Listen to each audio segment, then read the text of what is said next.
ವಿದೇಶಿ ಮಹಿಳೆ ಸೇರಿ ಇಬ್ಬರ ಮೇಲಿನ ಅತ್ಯಾಚಾರ ಪ್ರಕರಣಕ್ಕೆ ಸಂಬಂಧಪಟ್ಟಂತೆ ತನಿಖೆ ಒಂದು ಕಡೆಗೆ ಚುರುಕುಗೊಂಡಿದೆ.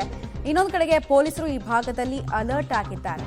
ಹಾಗೆ ಪ್ರವಾಸಿಗರ ಸ್ವರ್ಗ ಹಂಪಿ ಪ್ರವಾಸದ ಮೇಲೂ ಕೂಡ ಇದರ ಎಫೆಕ್ಟ್ ಬಹುವಾಗಿ ಆಗ್ತಾ ಇದೆ. ಹಂಪಿಗೆ ಬರುವಂತಹ ಪ್ರವಾಸಿಗರ ಸಂಖ್ಯೆಯಲ್ಲಿ ಭಾರಿ ಇಳಿಮುಖ ಆಗಿದೆ. ಏಕಾಏಕಿ ರೆಸಾರ್ಟ್ಗಳನ್ನ ಪ್ರವಾಸಿಗರು ಖಾಲಿ ಮಾಡ್ತಾ ಇದ್ದಾರೆ. ಬಿಕಾಸ್ ಅನ್ಸೇಫ್ ಅನ್ನೋ ಫೀಲಿಂಗ್ ಬಂದ್ಬಿಟ್ಟಿದೆ ಅವರಿಗೆ. ಸಾಣಾಪುರ ಮತ್ತು ಆನೆಗೊಂದಿ ಭಾಗದಲ್ಲಿ ಪ್ರವಾಸಿಗರು ತಮಗೆ ಇರುವಂತಹ ಆತಂಕವನ್ನು ತೋಡ್ಕೊಳ್ತಾ ಇದ್ದಾರೆ. ಅಡ್ವಾನ್ಸ್ ಬುಕ್ಕಿಂಗ್ಗಳನ್ನ ಕೂಡ ವಿದೇಶಿಗರು ಕ್ಯಾನ್ಸಲ್ ಮಾಡ್ತಾ ಇದ್ದಾರೆ. ರೆಸಾರ್ಟ್ನ ಬಹುತೇಕ ರೂಮ್ಗಳಿಗೆ ಬೀಗ ಹಾಕೋ ಕೆಲಸವನ್ನು ಕೂಡ ಮಾಲೀಕರು ಮಾಡ್ತಾ ಇದ್ದಾರೆ. ಕಾಲ್ ಕೀಳ್ತಾ ಇದ್ದಾರೆ. ಅಲ್ಲಿಂದ ಬಹುತೇಕರು ಜಾಗ ಖಾಲಿ ಮಾಡ್ತಾ ಇದ್ದಾರೆ. ಬಿಕಾಸ್ ಇನ್ಯಾರಿಗೆ ಸೇಫ್ಟಿ ಇಲ್ಲಿ ಅನ್ನುವಂತಹ ಪ್ರಶ್ನೆ ಬರ್ತಾ ಇದೆ. ಎಲ್ಲೂ ಕೂಡ CCTV ಫುಟೇಜಸ್ ಇಲ್ಲದೆ ಇರೋದು, ಮತ್ತೆ ಆ ಮಾಲೀಕರಿಗೂ ಕೂಡ ದುಡ್ಡಿನ ಆಸೆಗೋಸ್ಕರ ಸೇಫ್ ಯಾವುದು ಅನ್ಸೇಫ್ ಯಾವುದು ಅನ್ನುವಂತಹ ವಿಚಾರವನ್ನು ತಿಳಿಸದೇ ಇರೋದು ಎಲ್ಲವೂ ಕೂಡ ಈ ಟೂರಿಸಂ ಮೇಲೆ ಎಫೆಕ್ಟ್ ಆಗೋ ರೀತಿ ಆಗ್ತಾ ಇದೆ.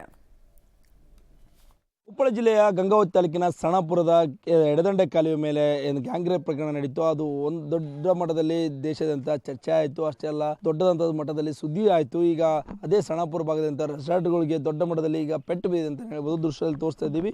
ಈಗ ಸಣಾಪುರ ಭಾಗದಲ್ಲಿ ಸಾಕಷ್ಟು ಏನಪ್ಪ ಅಂದ್ರೆ ರೆಸಾರ್ಟ್ಗಳನ್ನು ನಡೆಸ್ತಾ ರೆಸಾರ್ಟ್ ಆಗಿರ್ಬೋದು, ಹೋಮ್ ಸ್ಟೇ ಮೂಲಕ ಬರುವಂಥ ಹಂಪಿ ಆಗಿರ್ಬೋದು, ಅಂಜನಾದ್ರಿಗೆ ಬರುವಂಥ ಪ್ರವಾಸಿಗರಿಗೆ ಇಲ್ಲಿ ಬರುವಂಥ ಎಲ್ಲರಿಗೆ ರೂಮ್ಗಳಾಗಿರ್ಬೋದು, ಊಟ ಆಗಿರ್ಬೋದು, ಪ್ರತಿಯೊಂದು ವ್ಯವಸ್ಥೆಯನ್ನು ಅಚ್ಚುಕಟ್ಟಾಗಿ ಇಲ್ಲಿ ಬರುವಂಥ ಪ್ರವಾಸಿಗರಿಗೆ ರೆಸಾರ್ಟ್ ಮಾಲೀಕರು ಅಂದರೆ ಮಾಡ್ತಾ ಇದ್ರು. ಅದೇ ರೀತಿಯಾಗಿ ಇಲ್ಲಿ ಬರುವಂಥ ಎಲ್ಲ ರೀತಿ ಸಣಾಪುರ ಸುತ್ತಮುತ್ತ ಇರುವಂಥ ಕೆರೆ ಮತ್ತು ತುಂಗಭದ್ರಾ ನದಿ ಪ್ರಕೃತಿ ಸೌಂದರ್ಯ ಸವಿತಾ ಇದ್ರು. ಆದರೆ ಈಗ ಈ ಘಟನೆ ಅಂದರೆ ಮಾರ್ಚ್ 6ನೇ ತಾರೀಕು ನಡೆದಂಥ ಅಂದರೆ ಎಡದಂಡೆ ಕಾಲುವೆ ಮೇಲೆ ನಡೆದಂಥ ಘಟನೆ ಅತ್ಯಾಚಾರ, ವಿದೇಶಿ ಮಹಿಳೆ ಆಗಿರ್ಬೋದು ಮತ್ತು ಹೋಮ್ ಸ್ಟೇ ಮಾಲಕಿ ಮೇಲೆ ಅತ್ಯಾಚಾರ ಆಯಿತು. ಆ ಘಟನೆ ನಂತರ ಸಾಕಷ್ಟು ಏನಂದರೆ ಇಲ್ಲಿ ಬರೋಕ್ಕೆ ಪ್ರವಾಸಿಗರಾಗಿರ್ಬೋದು ಬಹಳ ಭಯಭೀತರಾಗಿದ್ದಾರೆ ಅಂತ ಹೇಳ್ತಾ ಇದ್ದಾರೆ. ಆ ಕಾರಣಕ್ಕಾಗಿ ಇಲ್ಲಿದ್ದ ಕೆಲವರು ಇದ್ದರು, ವಿದೇಶಿಯರಿದ್ದರು ಮತ್ತು ಬೇರೆ ಬೇರೆ ರಾಜ್ಯಗಳಿಂದ ಬಂದಂಥ ಪ್ರವಾಸಿಗರು ಈಗಾಗಲೇ ಚೆಕ್ಔಟ್ ಮಾಡಿಕೊಂಡು ಹೋಗುವಂಥ ಸ್ಥಿತಿ ಎದುರಾಗಿದೆ. ದೃಶ್ಯದಲ್ಲಿ ನೋಡ್ತಾರೆ. ಇದೇ ರೀತಿ ಸಮಸ್ಯೆ ಅಂದರೆ ಸಾಕಷ್ಟು ಇಲ್ಲಿ ಎಫೆಕ್ಟ್ ಆಗಿದೆ ಅಂತ ಹೇಳ್ಬೋದು.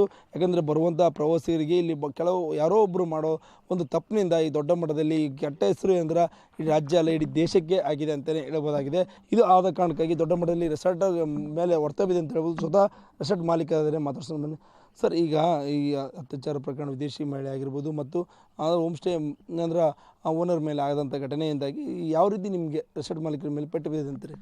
ಸರ್, ರೆಸಾರ್ಟ್ ಮಾಲೀಕರ ಮೇಲೆ ಪೆಟ್ಟು ಯಾವ ಥರ ಬೀಳ್ತದೆ ಅಂದರೆ, ಯಾರೋ ಒಂದು ಗೊತ್ತಿದ್ದು ಬೇರೆ ಊರಿನ ಒಂದು ಮಹಿಳೆಗೆ ಬಂದು ಸ್ಟಾರ್ ತೋರಿಸ್ತೀನಿ ಅದು ಇದು ಅಂತೇಳಿ ಕರ್ಕೊಂಡೋಗಿ ಈ ಥರ ಆಗಿದ್ದ ಘಟನೆ ನಮಗೂ ನಡೆದ ಮೇಲೆ ಗೊತ್ತಾಯಿತು.